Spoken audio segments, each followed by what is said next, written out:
मेरे मुर्शद लिखते ने राह सारे ही जानते ने एक जगह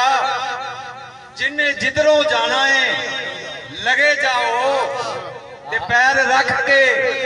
नक दी सेध उत्ते की राह बुलाना है लगे जाओ ते रख लेना है किसी ने विच काहे रख लेना है किसी ने विच काहे किसे तोड़ पचाना है और लगे जाओ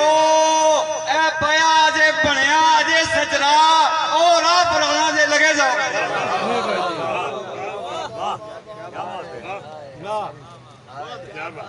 चप्पे चप्पे ते खुले ने कारखाने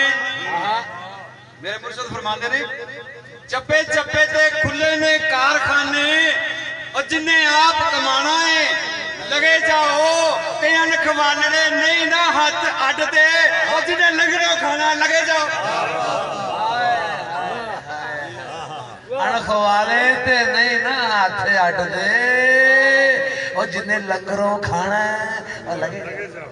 ते टिल वाले दी हुंदी है जित इत्थे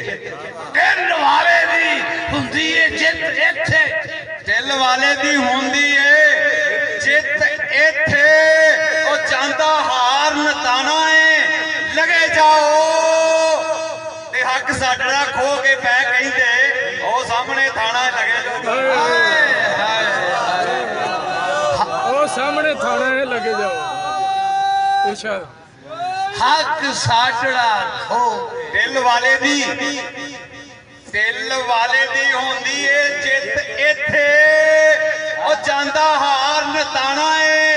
लगे जाओ ते हक साडा खो के पै कहिंदे ओ सामने थाना है लगे जाओ।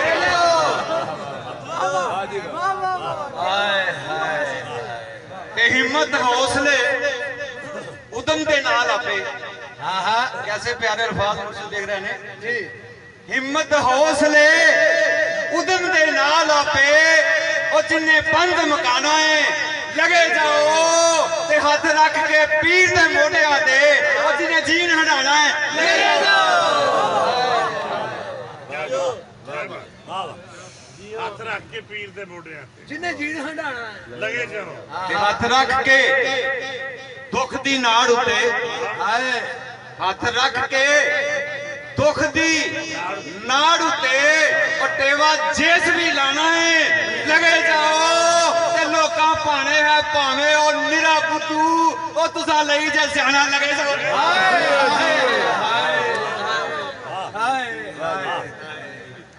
एक शेर ने दो बारी सुनाया करो बिस्मिल्लाह